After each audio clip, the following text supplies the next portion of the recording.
Hello my dear brothers and sisters, welcome to big knowledge up. இந்த வீடியோல நம்ம என்ன பார்க்க போறோம் அப்படின்னா, அடிப்படை உரிமைகள்ல விதி 15 என்ன சொல்லுது அப்படிங்கிறத நம்ம பார்க்க போறோம். ஆக்சுவலா என்ன அப்படின்னா விதி 15.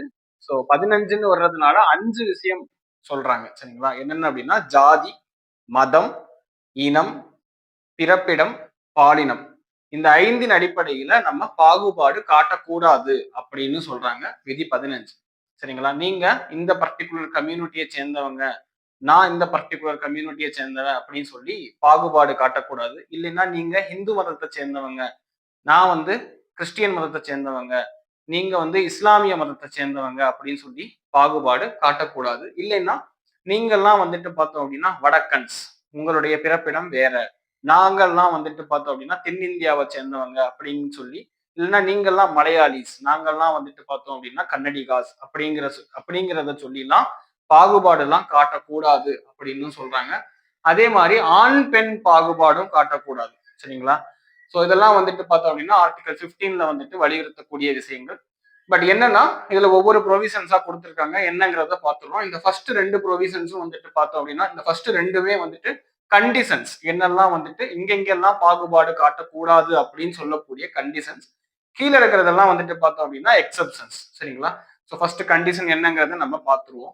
ஸோ ஆர்டிகல் 15ல ஃபர்ஸ்ட் என்ன சொல்றாங்க அப்படின்னா, கடைகள்ல அதாவது ஷாப், அதுக்கப்புறம் ஊர்ல எல்லாம் பார்த்தோம் அப்படின்னா, அதாவது கிராமங்கள்ல எல்லாம் பார்த்தோம் அப்படின்னா இன்னைக்கு வரைக்கும் ஒரு சில டிஸ்கிரிமினேஷன் இருக்கத்தான் செய்யும். எங்க அப்படின்னா இந்த ஊருக்கு பொதுவா இருக்கக்கூடிய ஊரணி, குளம், இந்த மாதிரியான இடங்கள்ல எல்லாம் பார்த்தோம் அப்படின்னா டிஸ்கிரிமினேஷன் இருக்கும் on the basis of community. So அதெல்லாம் பார்த்தோம் அப்படின்னா இருக்கக்கூடாது அப்படின்னு சொல்றாங்க. அதுக்கப்புறம் பார்த்தோம் அப்படின்னா ரோட்ஸ், நீங்க இந்த ரோட்டு வழியா நடந்து போகக்கூடாது அப்படின்லாம் சொல்லக்கூடாது அப்படின்னு சொல்றாங்க ஆர்டிகல் 15ல. அதுக்கப்புறம் ஆர்டிகல் 15ல 2வது ப்ரொவிஷன் என்ன சொல்றாங்க அப்படின்னா பப்ளிக் பிளேசஸ், பொது இடங்களா இருக்கக்கூடிய ஹாஸ்பிட்டல், அதுக்கப்புறம் கோவில்கள் எல்லாம் பார்த்தோம் அப்படின்னா ஒன் பர்டிகுலர் கம்யூனிட்டியை சேர்ந்தவங்களையோ இல்லைன்னா பார்த்தோம் அப்படின்னா பிறப்பிடத்தின் அடிப்படையில பாகுபாடு காட்டக்கூடாது அப்படின்னு சொல்றாங்க. அதுக்கப்புறம் ஹோட்டல், ரெஸ்டாரண்ட்ஸ், உணவு உண்ணக்கூடிய இடங்கள் எல்லாம் பார்த்தோம் அப்படின்னா பாகுபாடு காட்டக்கூடாது அப்படின்னு சொல்றாங்க. ஸோ இது 2மே கண்டிஷன். அதுக்கப்புறம் கீழே உள்ள எக்ஸப்ஷன்ஸ் எல்லாம் என்னன்னு சொல்லி பார்த்துருவோம்.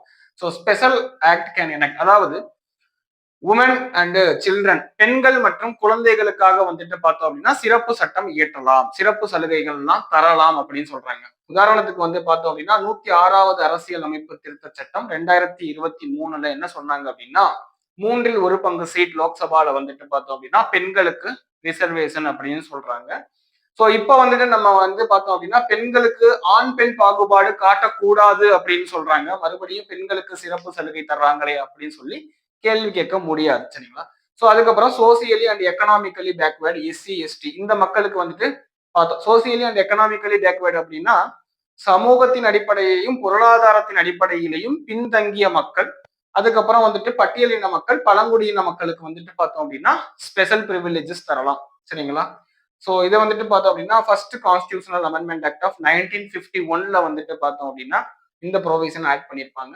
ஸோ அதே தான் இங்கேயும் சோசியலி அண்ட் எக்கனாமிக்கலி, அதாவது பொருளாதாரத்தின் அடிப்படையிலையும் சமூகத்தின் அடிப்படையிலும் பின்தங்கிய மக்கள், அதுக்கப்புறம் பட்டியலின மக்கள், பழங்குடியின மக்களுக்கு பார்த்தோம் அப்படின்னா எஜுகேஷனல் இன்ஸ்டிடியூஷன்ஸ், அதாவது உயர்கல்வி படிக்கக்கூடிய எஜுகேஷனல் இன்ஸ்டிடியூஷன்லையும் சிறப்பு சலுகை, அதாவது ரிசர்வேஷன் தரலாம் அப்படின்னு சொல்றாங்க. இன்க்ளூடிங் பிரீமியர் இன்ஸ்டிடியூட்டா இருக்கக்கூடிய IIT, Indian Institute of Technology, Indian Institute of Management, இந்த மாதிரியான பிரீமியர் இன்ஸ்டிடியூஷன்லையும் சென்ட்ரல் கவர்மெண்டோட பிரீமியர் இன்ஸ்டிடியூஷன்லையும் ரிசர்வேஷன் தரலாம் அப்படின்னு சொல்றாங்க. ஸோ இந்த ப்ரொவிஷன் எப்ப ஆட் பண்றாங்க அப்படின்னா 93வது அரசியலமைப்பு திருத்த சட்டம் 2005ல தான் ஆட் பண்றாங்க. பட் என்ன அப்படின்னா ஒரு கண்டிஷன்.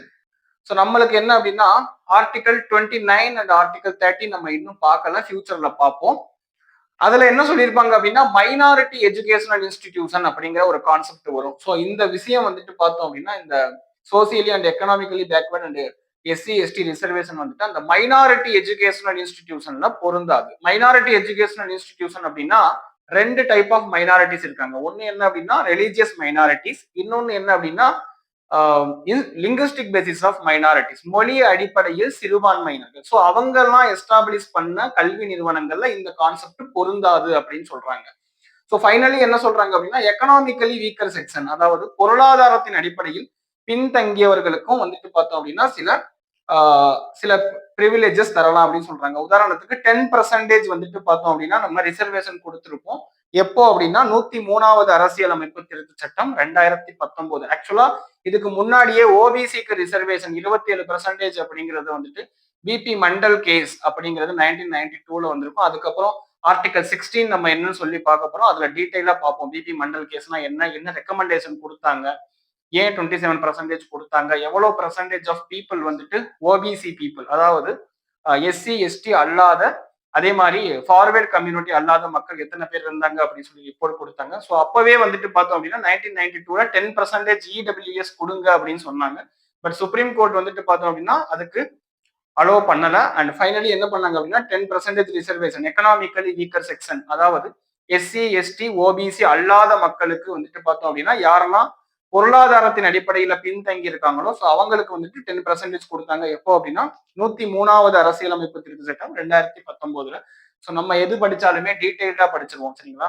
ஸோ நம்ம வீடியோ உங்களுக்கு பிடிச்சிருந்துச்சு அப்படின்னா லைக் பண்ணுங்க, ஷேர் பண்ணுங்க, கமெண்ட் பண்ணுங்க அண்ட் மறக்காம சப்ஸ்கிரைப் பண்ணுங்க. தேங்க்ஸ் ஃபார் வாட்சிங்.